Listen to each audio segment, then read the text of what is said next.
So yun po mga kababayan, mga katrom, welcome back sa ating munting channel, ang Alex Librada Vlogs.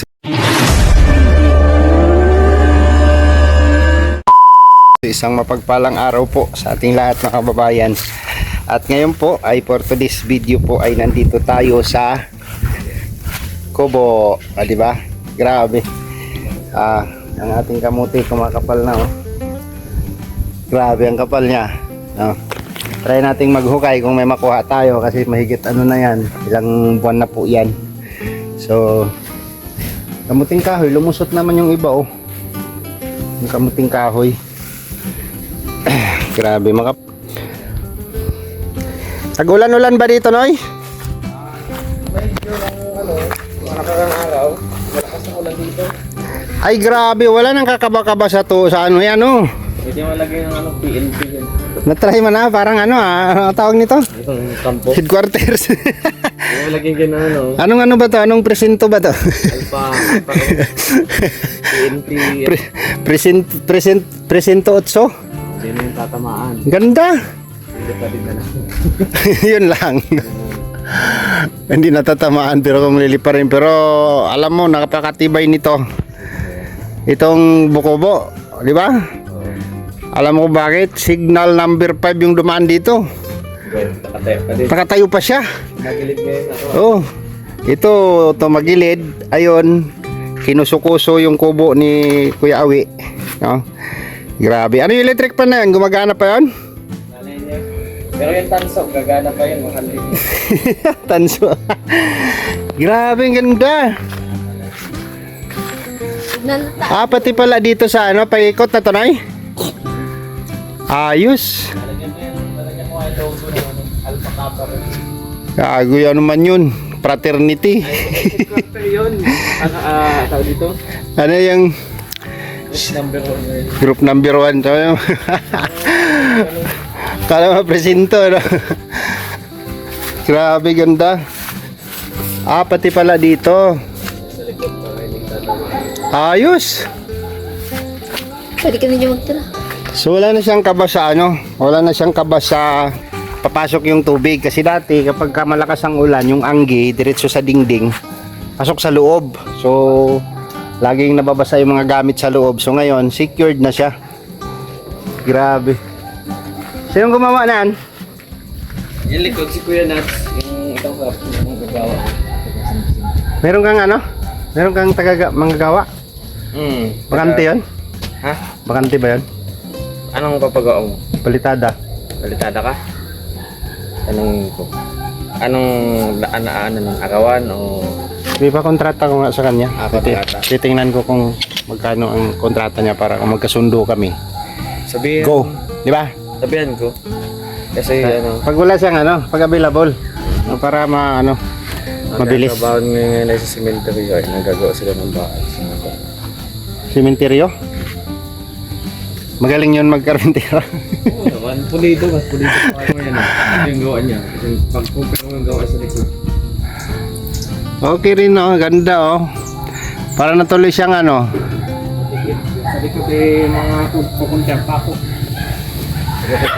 Alright, hindi na siya mangangamba sa tulo sa loob. So nasubukan mo ng umulan. Ay grabe. Kumusta naman ang buhay-buhay dito? Okay naman yan, payapa. Ahim.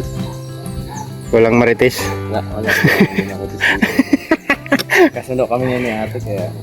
Yan.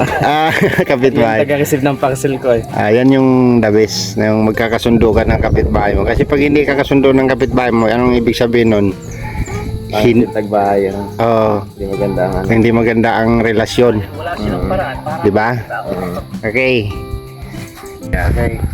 So, ayan. Dumalaw tayo dito. Sadya talaga natin si Justin. Buti nakabutan natin. Paalis na siya. Paalis. So, kumusta ang pag-aaral? Ako naman niya ay focus sa pag-aaral at sa pag-ipon kasi mag-ULPT na ako sa sa darating na next year.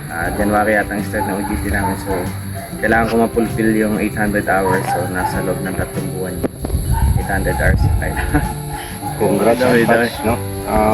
Kunting sundot na lang. Siyempre pag ganong OGT, lalo na kung sa Manila ay malaki-laki expenses na kailangan Sa Maynila, OJT. Kailangan mo talaga may ipon. Pero may offer nga sa amin, kuya, sa South Korea daw. So, pag hindi kaya ng budget, edi sa Pilipinas na lang tayo kaysa Legazpi. Yung So, OJT. may offer sa amin sa South Korea kung gusto daw namin mag-OJT. Pero yung mga ganun kasi may mga opportunity din yung mga ganyan, no? Pag sa labas ka nag-OJT. Parang may grabe. Kaya, malaking opportunity kasi Oo. pwedeng ma-absorb ka din dun eh. Nabawa, uwi ka lang dito para sa graduation, tapos balik ka dun, trabaho ka dun agad. Pwede yun. Oo. Kasi malaki din ang opportunity ngayon sa South Korea, madami mga factory doon. Doon ang magandang trabaho, Korea. Japan, Japan, yung mga China. China. Paano masabi? Chinese. North Korea. Ano? South Korea. Huwag doon kasi magulo yun. Hmm. So, alain mo no, parang kailan lang. Gagraduate ka na pala. Humiga lang, tapos sa gising. Ilang namalayan, di ba? Ganun lang kabilis. So, mayroon palang pinabigay si Tita Flor. Ay. Daw sa'yo. Tita Flor from Israel. Israel. Shout out kay Tita Flor. At thank you din Tita Flor kasi binigyan na ako niyan ni Tita Flor ng kabango ba yun? Damit yata. At God bless po kay Tita Flor at maraming salamat sa iyong blessings. So, ipapass forward po natin yun. God bless po. Siyempre, as a student ngayon na nag-aaral, talagang mahirap po yung ating finances.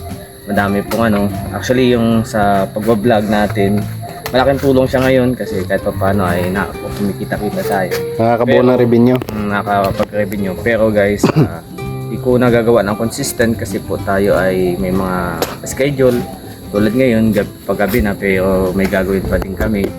Tapos bibihira tayo almost makapag-upload. Kaya maraming salamat yung mga ganito pong pabigay, pinapalaga at pinapasalamatan po natin. God bless po sa inyo lahat. At more blessings to come to your family, tita. And mabuhay po kayo palagi. Yan. Ano yung asa inyo? Kapag may tiyaga, may nilaga. may nilaga. Alright, so blessing yan. Nabanggit lang ni Tita Flor sa akin na bigyan daw kita ng 1K. Salamat po, Tita Flor. Pang allowance mo daw. Pang gastos-gastos. So, ako naman, marami tayong gagawin. Marami rin akong gagawin. May mga project din tayo na gagawin dito sa Dait bago tayo bumalik sa Mindanao. Alright, thank you Tita Flor sa love and support sa aming lahat. Tita Flor. Especially kay Dudong, grabe yung suporta ni Tita Flor kay Dudong. Thank you po Tita Flor, salamat sa suporta at pagmamahal po ninyo sa Trum family. God bless po, Tita Flor. Alright. So ayun po mga kababayan, hindi lang natin malalaman, di ba? Isang Justin Aguirre noon na sa kasama lang natin sa grupo sa mission ay ngayon ay mag-graduate na siya ng pag-aaral niya, diba? Congrats sa kanya. Yan, malapit nang magtapos. So aalis si Justin at ako naman magdudugtong lang ako ng dito, magdudugtong lang ako ng vlog ko. Tara na. At ayun. So ang ganda na ng kubo, hindi na siya basta-basta mapasukan ng tubig, di ba? Ganda na siya.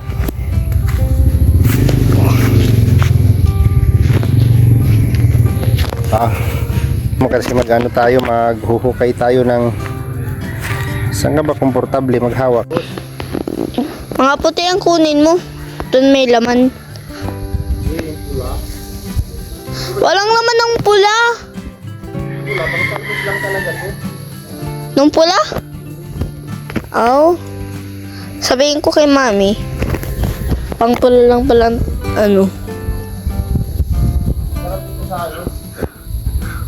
Salad lang, salad. O salad. Uy, salad na may nung fruit salad. Putog lang. Hambog man lang ba? Hindi ka naman nakakaalam kasi ng hambog ka ay. Hindi ka naman, kahit nga ka, Visayas. Visayas, Mindanao.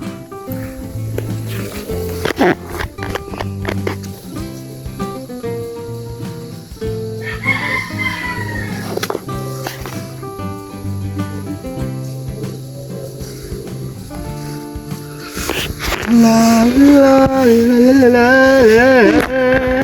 Picturean. Okay na.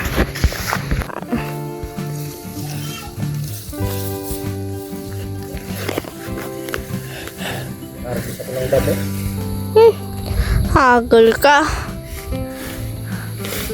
Hagop to.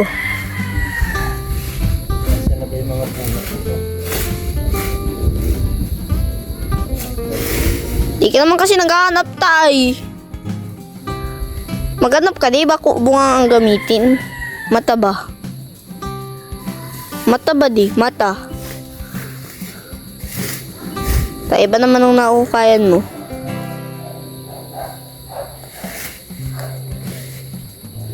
Nagkakalkal lang talaga siya. Mukha siyang nagkakalkal na ido. Ido. Ido ba gani? Ido. Kakalkal ka lang baga dyan.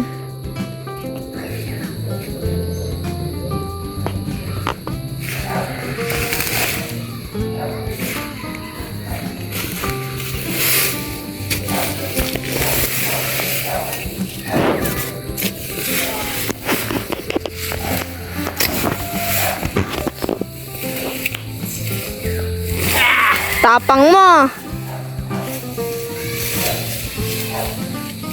Tinapon lang talaga basta-basta.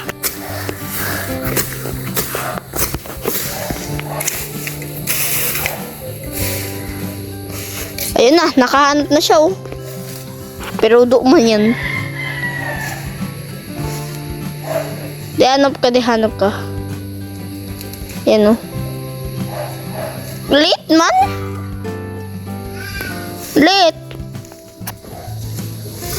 Late deh.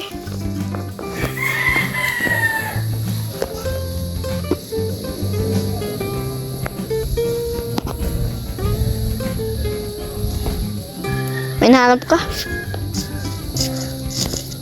Sayang lang.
Ayun guys, ginabi na tayo dito sa kubo at si Justin wala, mamalis po, no? Malis po si Justin.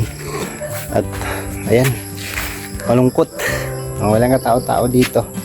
So, yung tanim natin diyan, ano na lang 'yan, no? Pangtalbos na lang kasi yung laman daga yung naginabang, no? Kinakain ng daga tapos hindi masyado naglaman dahil sa init. At wala nang tubig dito, no? Pahirapan na ng tubig dito sa dait. So hanggang dito na lang yung vlog. Salamat po kay Tita Flor sa inabot niyo pong blessing para kay Justin. Malaking tulong din po yun sa kanyang pang allowance at nag-aaral po yung bata. So thank you sa inyong lahat. Bye-bye and God bless po. No, si Unix Vlog. Salamat po sa inyong suporta, mga babayan. Bye-bye po.